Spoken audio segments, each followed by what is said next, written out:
صحابہ رضی اللہ عنہ کا کیسا زبردست دفاع کیا. یہی بات ہمارے حضرت شاہ عبد العزیز صاحب محدث دہلوی رحمۃ اللہ علیہ نے ایک اور طرح سے کی ہے. اور شاہ صاحب رحمۃ اللہ علیہ کی بات تحفہ اثنا عشریہ میں آئی ہے. اور تحفہ اثنا عشریہ فارسی میں حضرت رحمۃ اللہ علیہ کی کتاب ہے. اگر وہ نہیں پڑھی نا، یا وہ پڑھنی نہیں آتی براہ راست فارسی میں، تو ہماری درخواست ہے کبھی بھی شیعہ سے ان کے میدان میں اتر کے بحث نہ کرو. وہ جو بھی دلائل دیں گے، آپ کے پاس علم ہی نہیں ہے. یہ بالکل ٹھیک اسی طرح اس جاہل قوم کا حال ہے کہ امریکہ نے افغانستان پہ حملہ کیا، اور وہ دن اگر کسی کو یاد ہو تو ایک خاص قسم کا لباس پہنے ہوئے تمام مدارس کے بچے معصوم بیچارے اور ان کے قائدین نے ڈنڈے ہاتھوں میں دیے ہوئے، اور ہر مسجد میں ان بیچارے جوان بچوں کی کثرت اور امریکہ مرد آباد کے نعرے لگ رہے ہیں. شہروں کے شہر مساجد سے بھر گئے. ڈنڈے مارکیٹ میں ملنا کم ہو گئے. جیسے کبھی وکیلوں کا جو مخصوص لباس ہے وہ ملنا ختم ہو گیا تھا، ڈنڈے شہروں میں کم پڑ گئے. اور کوئی مذہبی شخص یہ مذہبی قیادت کہنے والی نہیں تھی کہ بچے جا کے پڑھو. سائنس اور ٹیکنالوجی کی جس ترقی پہ امریکہ آج عروج پہ ہے نا، بچوں 50 سال بعد تم نے پہنچنا ہے. کچھ تو ایسا کرو کہ عیسائی اور یہودی کہیں کہ اسلام آباد کا ویزا چاہیے، ہمارے بچے وہاں جا کر پڑھیں. سائنس تم پہ حرام، ٹیکنالوجی تم پہ حرام، باہر جانا نہیں، دین تمہارا بالکل موم کی گڑیا ہے، ذرا تپش ہوئی اور پگھل گیا. دین تمہارا مٹی کا کھلونا ہے، کیا گرا اور کیا ٹوٹا. فکر نہیں ہے نا. اس لیے اگر یہ تحفہ اثنا عشریہ نہیں پڑھی، تحفہ اثنا عشریہ کی ہر فصل اور ہر باب میں حضرت رحمۃ اللہ علیہ نے نکتے بیان کیے ہیں. یہ جو نکتہ بیان کیا ہے نا، اسے براہ راست پڑھ لینا. اگر یہ استعداد نہیں ہے تو ہمیں بھی نہ سنو بھائی، نہ سنو. اللہ تعالیٰ کا شکر ہے، اس کا فضل ہے کہ جو باتیں کہتے ہیں اس کو سمجھنے کے لیے ایک خاص لیول کا علم درکار ہے، سمجھ درکار ہے. اگر وہ نہیں ہے تو بھیا کھانا کھائیے، وہ بھی نیکی کا کام ہے. سو جائیے، نیکی کا کام ہے. کسی سے جا کے 2-4 الفاظ ہمدردی کے بول لیجئے. کیا علم میں سر پھٹول ہے؟ کیا علم میں گھس کے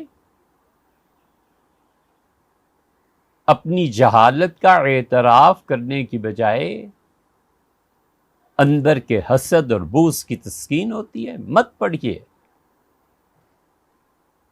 حضرت شاہ عبد العزیز صاحب رحمۃ اللہ علیہ نے جو نکتہ لکھا ہے، اگر یہ سمجھ میں نہ آئے تو معاف کیجیے. یہ وہی چیز ہے تقریباً جو شیخ الاسلام ابن تیمیہ رحمۃ اللہ علیہ نے لکھی ہے. سمجھنے کی بات ہے. حضرت شاہ عبد العزیز صاحب رحمۃ اللہ علیہ تحفہ اثنا عشریہ میں یہ جو فارسی کا نسخہ ہمارے سامنے ہے، سہیل اکیڈمی کا چھپا ہوا ہے. بڑی دین کی خدمت عرض کریں، یہ ہم نے 10 لاکھ کے قریب رقم دے کے سہیل اکیڈمی سے ساری چیزیں ان کی لے لی تھیں، کیونکہ وہ ملک چھوڑ کر جا رہے تھے سہیل صاحب سے. اور سہیل صاحب بار بار کہتے رہے کہ اس کو چھپوائیں.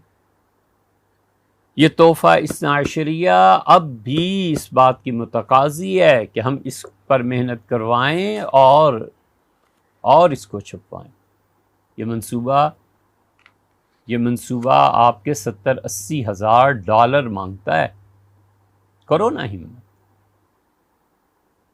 چھپواؤ اسے دوبارہ آن و شان سے، تاب و تاب،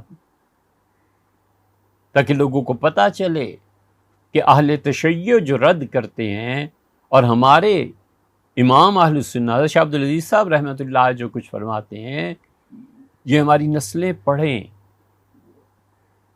جانچیں کہ نکات کیا ہیں. ظاہر ہے ہم نہیں چھپا سکتے اسے.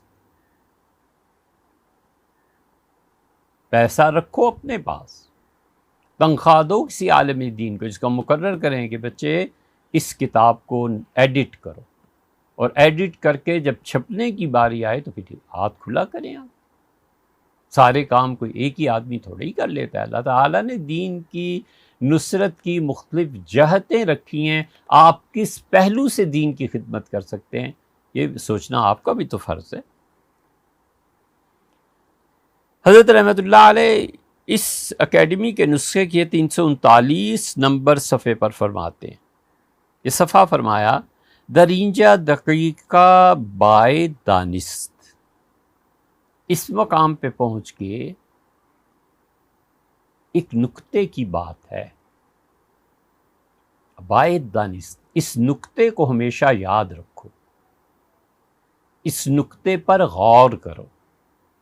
بحث چلی آ رہی ہے کہ اہل تشیع نے صحابہ کرام رضی اللہ عنہم کو فاسق و فاجر کہا، اور اہل سنہ میں حضرت اس کا جواب لکھ رہے ہیں رحمہ اللہ. بارہا اس خانوادے کی قبور پہ حاضری ہوئی، دلی ایک دن کے لیے بھی رکے، حضرت رحمۃ اللہ علیہ کے یہاں ضرور حاضری ہوئی، اور دیر تک ان کی یادوں میں گم رہے. ان کا کوچہ دیکھا جہاں اب بھی بلیاں ہیں، اور ان کا وہ گھر دیکھا جہاں پہ اب اجازت لے کے گئے تو بھگوان اور مورتیاں اور یہ سب چیزیں تھیں. اور ابھی تک لکھا ہوا ہے، شاہ اسحاق صاحب رحمۃ اللہ کا مدرسہ یہ تھا، وہ کمرے دیکھ کے کس غم میں ڈوبے کہ اوہ یہاں پہ حضرت شاہ عبدالعزیز صاحب لکھا کرتے تھے، یہاں پہ حضرت شاہ ولی اللہ رحمۃ اللہ کا قیام تھا. فرماتے ہیں دقیقہ باعد دانست، اس نکتے کو یاد رکھو کہ سب و طعن انبیاء از آن جہت کفر و حرام است، کفر و حرام است. کہ انبیاء علیہ الصلوۃ والسلام کے ساتھ دو باتیں کرنا، گالیاں دینا اور ان کو طعنے دینا. حضور اقدس صلی اللہ علیہ وسلم کو طعنہ دینا، موسیٰ و عیسیٰ علیہ السلام کی شخصیتوں میں عیب نکالنا، انہیں گالیاں دینا، حضرت فرماتے ہیں یہ کفر ہے. بہت آسان کر رہے ہیں اسے کہ وجہ سب یعنی معاصی و کفر در این بزرگان یافتہ نمی شود. اس لیے کہ جو بھی گالی دیتا ہے یا جو بھی انہیں برا بھلا کہتا ہے، کس وجہ سے کہتا ہے، وہ وجہ تو ان میں پائی نہیں جاتی. ولیعذ باللہ انبیاء علیہ السلام میں سے کسی کا نام ادباً نہیں لیتے. کوئی نبی علیہ السلام فرض کر لیجئے، ان کو گالی جو دے گا، ان کو طعنہ جو دے گا، تو آخر کوئی وجہ ہونی چاہیے نا. وہ وجہ یا تو یہ ہو کہ انبیاء علیہ السلام گناہ گار ہیں یا کافر ہیں. ولیعذ باللہ یہ دونوں چیزیں ان میں پائی ہی نہیں جاتی. تو جب جڑ اکھڑ گئی، کوئی چیز پائی نہیں گئی، تو تم کیوں گالیاں دے رہے ہو؟ تم کیوں ان پہ کفر کی شکیں عائد کر رہے ہو؟ درین بزرگان یافتے نمی شود، کوئی عیب ان میں پایا نہیں جاتا. اور دوسرا پہلو کہ موجبات تعظیم و توقیر و انباء احسن بوفور موجود اند. اور جب ہم دوسری طرف دیکھتے ہیں تو یہ بزرگ جن کو تم گالیاں دیتے ہو، انبیاء علیہ السلام، یاد رہے انبیاء علیہ السلام کی بات ہو رہی ہے اور کسی کی نہیں، نہ صحابہ رضی اللہ عنہ کی نہ امتیوں کی. ان انبیاء علیہ السلام میں وہ وجوہ، وہ کازز جن کی وجہ سے ان کی تعظیم کرنی چاہیے، ان کی عزت کا احساس کرنا چاہیے، اور ان کے بارے میں اچھی خبریں کہ وہ کتنے خدا سے ڈرنے والے تھے. انبیاء علیہ السلام خدا کی طرف سے کس طرح وحی جذب کرتے تھے، وصول کرتے تھے. وہ بہت زیادہ خبریں جن دو بنیادوں پہ، طعنہ اور کفر، تم انہیں برا کہتے ہو تو پائی نہیں جاتی. اس کے برعکس ان کی اچھائیاں اور خوبیاں انبیاء علیہ السلام کی نص سے قطعی قرآن بھرا پڑا ہے ان سے. بوفور موجودند چوں جماع باشند از مومنین کے اسباب تعظیم داشتہ باشند و گناہان ایشان را مغفرت و تکفیر بنص قرآن ثابت شدہ باشد. پھر میں تمہیں سمجھاتا ہوں کہ انبیاء علیہ السلام میں تو جو 2 وجہ تھی وہ پائی نہیں جاتی ہیں اور خوبیاں ان کی بہت سی ہیں. تو اب دیکھو ایک اور جماعت بھی ہے. یہ اب آئے ہیں صحابہ رضی اللہ عنہ. فرماتے ہیں کہ وہ مومن کہ جن میں ان کی خوبیاں اچھائیاں خود قرآن بھی بیان کرے اور رسول صلی اللہ علیہ وسلم بھی بیان کرے، اور ساتھ ساتھ یہ ہو کہ تم سے جو کوئی غلطی ہوئی بھی ہے نا، اے صحابہ رضی اللہ عنہ، ہم نے تمہیں معاف کیا. قرآن میں ہے نا کہ مغفرت، اللہ نے انہیں معاف کیا. و تکفیر بنص قرآن ثابت شدہ باشد، اور ان حضرات میں کفر بھی نہیں پایا جاتا صحابہ رضی اللہ عنہ میں، جو گناہ ان کی مغفرت ہو گئی. جو تانے دینے کے اسباب تھے وہ اٹھ کے، جب خدا نے معاف کیا تو ساری برائیاں اٹھ گئی نا صحابہ رضی اللہ عنہ سے، اور کفر تو ان میں یقینی طور پر نہیں تھا. تو ان جماعت ہم در حکم انبیاء خان بود. تو تمہیں سمجھاتا ہوں یہ صحابہ کرام رضی اللہ عنہ کی جماعت نبوت کے حکم میں آ جاتی ہے کہ جس طرح انبیاء علیہ السلام انہیں تو خدا نے بالکل پاک رکھا، ان پر کفر اور تانے دینا جائز نہیں انبیاء علیہ السلام پہ. تو اس جماعت کا حکم بھی وہی لگے گا کیونکہ ان سے جو گناہ ہوئے خدا نے معاف کر دیے. کفر نہ ان میں پایا جاتا ہے انبیاء علیہ السلام میں، نہ صحابہ کرام رضی اللہ عنہ میں، تو کفر تو رہا نہیں. باقی کبائر صحابہ رضی اللہ عنہ میں تھے، معافی ہو گئی، اور انبیاء علیہ السلام میں تو تھے نہیں. در حرمت سب و تحقیر و اہانت و بدگفتن نہایت کار آنکہ انبیاء را اسباب تحقیر موجود نہیں. میرے کہنے کا مطلب یہ ہے کہ جو تم گالیاں دیتے ہو، ایک توہین کرتے ہو صحابہ کرام رضی اللہ عنہ کی، 2 اہانت اور وہ روایتیں تم لاتے ہو جس سے ان کی بے عزتی ثابت ہو، 3 اور انہیں برسر عام یا بسر بدگفتن ان کے متعلق نازیبا زبان استعمال کرنا، 4. یہ چاروں چیزیں انبیاء علیہ السلام کے لیے تو اس لیے حرام ہے کہ ان میں کفر اور گناہ کبیرہ کچھ نہیں پایا جاتا. اور صحابہ رضی اللہ عنہ کا بھی حکم یہی ہے.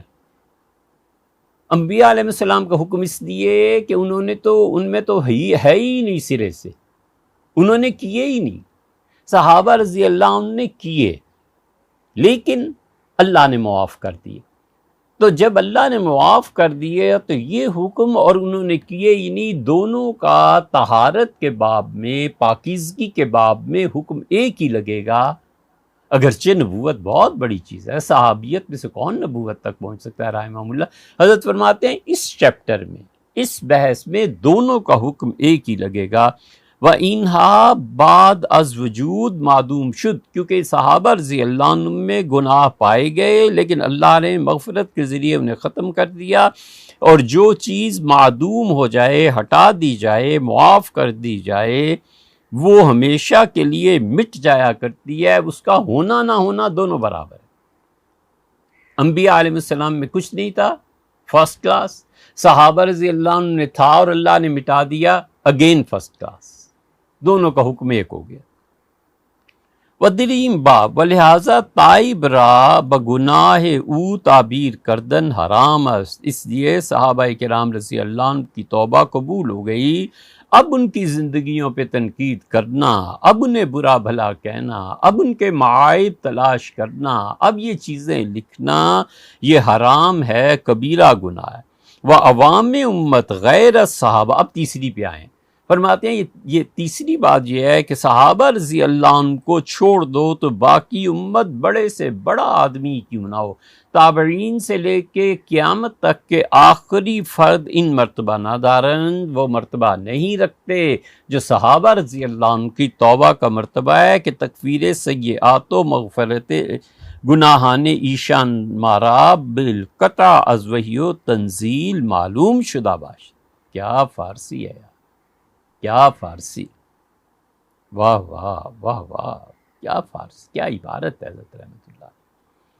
فرمایا تینوں میں فرق کرو، انبیاء علیہ السلام میں تو یہ چیزیں پائی نہیں گئی، صحابہ رضی اللہ عنہ میں پائی گئی، اللہ نے معاف کر دیا تو بات ایک ہی ہو گئی۔ اور تیسرے پھر اس کے بعد تابعین سے لے کے قیامت تک کی جو امت ہے اس کو یہ درجہ بھی حاصل نہیں ہے، کیونکہ صحابہ رضی اللہ عنہ کی توبہ کی قبولیت قرآن سے ثابت ہے، اور اس کے بعد تو وہی آئی نہیں، تو باقی امت میں بڑے سے بڑا آدمی ہی کیوں نہ ہو، ابن تیمیہ ہوں، شیخ عبد القادر جیلانی ہو، مجدد ہوں، شاہ ولی اللہ ہوں، یا کوئی عام آدمی ہو کسی گناہ سے رحمہ اللہ کوئی توبہ کرتا ہے تو قرآن تو نہیں نہ کہتا کہ ہم نے توبہ کو قبول کر لیا، وہ تو ہم مسلمانوں کو حسن ظن ہے۔ فرماتے ہیں وہ مرتبہ جو صحابہ رضی اللہ عنہ کا تھا وہ مرتبہ اب قیامت تک کسی کو نہیں ملنے والا، کیونکہ ان کی تائید قرآن سے ہوتی، ان کو ان کی توبہ کا سپورٹ قرآن سے مل رہی تھی، باقی جو امت ہے اس کو سپورٹ کہاں سے مل رہی ہے سوائے اس کے کہ ہم اور آپ ان کے بارے میں اچھا گمان رکھتے ہیں۔ قبول طاعت و تعلق رضا الہی باعمال ایشان بالتخصیص متیقن شدہ باشد۔ صحابہ رضی اللہ عنہ نے جو نیکیاں کی ہیں، انہوں نے جو خوبیاں کی ہیں، انہوں نے جو اللہ کی راہ میں خرچ کیا ہے، اور صحابہ رضی اللہ عنہ نے جو عبادتیں کی ہیں وہ یقینی طور پر قابل قبول ہیں، کیونکہ قرآن کہتا ہے کہ ہم نے ان کی نیکیوں کو قبول کیا۔ احسن الذی کان، بہترین سے بہترین نیکیاں جو کرتے تھے ہم نے سب قبول کر لی۔ اس میں بڑی اچھی مثال یاد آتی ہے مگر بات طویل ہوتی ہے، چھوڑو۔ جو صحابہ رضی اللہ عنہ نے چھوٹے درجے کی نیکیاں کی ہیں نا، مختصر بتاؤں وہ بھی بڑے درجے میں قبول۔ آپ جاتے ہیں بازار میں، بچے نے ریڑھی لگا رکھی ہے، ریڑھی پہ 2-4 کیلے گلے سڑے، آم بہترین ہے، آڑو رکھے ہوئے ہیں ان میں کچھ مکس ہیں، آلو بخارا رکھا ہے اچھا ہے، بچہ غریب ہے، آپ دیکھتے ہیں اور آپ کہتے ہیں بیٹے سب سے کم ریٹ کیا ہے؟ وہ کہتا ہے جی 10 روپے۔ آپ کہتے ہیں ساری چیزیں جو پڑی ہیں 10 روپے کے حساب سے مجھے دے دو، آپ اس بچے کی مدد کر رہے ہیں نا، تو تھوڑی چیزیں بھی قبول کر لیں۔ اور جو صحیح معنی میں مومن ہوتا ہے کہتا ہے بچے کو مانگنے کی عادت بھی نہ پڑے۔ مثال میں یہ فٹ نہیں آئے گا، وہاں آپ سمجھ جائیں گے۔ اور اس بچے کی مدد بھی ہونی چاہیے، کہتا ہے بیٹے سب سے اچھی چیز، وہ کہتا ہے آم بالکل ٹھیک، کس طرح کلو ہے؟ 40 روپے۔ وہ کہتا ہے اچھا بیٹے ایسے کرو سب سے بڑھیا ریٹ پہ سارا مال دے دو۔ تو وہ جو کچے گلے سڑے جو بھی آلو بخارے اور باقی چیزیں تھیں وہ بھی 40 روپے میں بک گئی، چھوٹی چیز بھی 40 میں بکی، بڑی تو بکی بکی۔ اللہ صحابہ کرام رضی اللہ عنہ کے ساتھ ایسے کہ جو ان کی چھوٹی نیکی ہے نا وہ ان کی بھی بلند نیکی، وہ ان کی بھی بلند نیکی ہے، اور اس سے بھی بڑھ کے وہ کہتا ہے یبتغون فضلا من اللہ ورضوانا، یہ میرے ایسے بندے ہیں جو مجھ سے فضل مانگتے ہیں، میری خوشی چاہتے ہیں، مجھے خوش رکھنا چاہتے ہیں۔ اللہ انہیں کہتا ہے ہم نے بشارت دی ہے، ہم نے انہیں خوشخبری دی ہے۔ وہ آدمی تو کہے گا بچہ نہ مانگے، یہاں سب کچھ 40 روپے میں لے کے کہتے ہیں اور مانگو۔ کیا ابن مسعود رضی اللہ اختارہم اللہ لصحبت نبی، صحابہ رضی اللہ عنہ کی جماعت کو اللہ نے چن لیا تھا اپنے نبی صلی اللہ علیہ وسلم کی عظیم صحبت کے لیے۔ اب وہ حدیث یاد کر لیجئے جو صحیح ابن خزیمہ سے اس نے سنائی۔ حضرت فرماتے ہیں کہ صحابہ رضی اللہ عنہ کے جو اعمال ہیں، نیکیاں، ان کے پیچھے تو وہی ہے، وہ کہتی ہے اللہ نے قبول کر لی، ہمارے آپ کے پیچھے وہی نہیں۔ ان کی توبہ کے پیچھے بھی وہی ہے کہ ان کی توبہ جو تھی وہ وہی سے ثابت ہے کہ قبول ہو گئی۔ امت میں کسی کو ایک مقام حاصل نہیں۔ تو انبیاء علیہ السلام ایک درجہ ہوئے، صحابہ رضی اللہ عنہ دوسرا درجہ ہوئے، تیسرے عام امتی۔ کیا بات کہی ہے! بس فرقہ صحابہ برزخ اند درمیان انبیاء و امتیان، تو صحابہ رضی اللہ عنہم برزخ ہیں رسول اللہ صلی اللہ علیہ وسلم کے درمیان اور امت کے درمیان، یہ عالم برزخ۔ جیسے موت اور آخرت کے درمیان ایک برزخ کی دنیا ہے نا، حضرت فرماتے ہیں صحابہ کرام رضی اللہ عنہ عام امت کے ہر فرد سے ممتاز اور انبیاء علیہ الصلوۃ والسلام کے ہر فرد سے نیچے، لیکن وہ جماعت ہی بالکل الگ ہے، وہ عالم برزخ ہے۔ ولہٰذا مذہب منصور ہم ہی است، اس لیے اہل سنت والجماعت مذہب منصور، سواد اعظم، طائفہ منصورہ کا یہ عقیدہ ہے کہ غیر از صحابہ ہر چند مطیع و متقی باشد بدرجہ ایشان نمی رسد، کہ صحابہ رضی اللہ عنہ کے بعد اس امت میں ہمارا یہ عقیدہ ہے کہ کوئی شخص کیسا ہی خدا کا فرمانبردار، کیسا ہی خدا کا اطاعت گزار ہو، صحابہ رضی اللہ عنہ میں اس نقطے تک نہیں پہنچ سکتا کہ گناہوں سے اس کی توبہ بھی قبول ہو جائے اور اس کی نیکیاں بھی سب کی سب خدا قبول کر لے، کوئی نہیں۔ ان نقطہ را، یہ جو میں نے تمہیں بات بتائی ہے نا، ان در خاطر باید داشت، اس کو ہمیشہ یاد رکھنا کہ بسیار نفیست، کہ بہت ہی عمدہ چیز اللہ نے سجائی، بہت ہی عمدہ چیز۔ نیچے والے ان کے برابر نہیں ہو سکتے، ان سے جو پہلے تھے یہ ان کے برابر نہیں جا سکتے۔ اس لیے فرماتے ہیں کہ صحابہ رضی اللہ عنہ کو جو غیر ہے وہ کبھی بھی ان کے مقام تک نہیں پہنچ سکتا۔ تو جب ان کی نیکیاں قبول ہو گئیں، جب ان کی توبہ سے گناہ ان کے معاف ہو گئے، جب اس سے اوپر درجے میں جو ان کی اجتہاد سے لغزشیں تھیں اللہ نے وحی کے ذریعے درست کر دیں، اللہ نے ان کی نیکیوں کو سب سے ممتاز اور اعلیٰ کر دیا۔ اور تیسرا عوام کا طبقہ جن کی نیکیوں کے متعلق بھی یقین سے نہیں کہا جا سکتا، جن کے گناہوں کی توبہ کے متعلق بھی یقین سے نہیں کہا جا سکتا، یہ چھوٹے درجے کے امتی اپنے سے بڑھ کے درجے پہ تنقید کریں، یہ عقل اور نقل کے خلاف ہے یا نہیں؟ یہ وہی چیز ہے جو شیخ الاسلام ابن تیمیہ رحمۃ اللہ علیہ نے اپنی منہاج السنہ میں سمجھانے کی کوشش کی ہے۔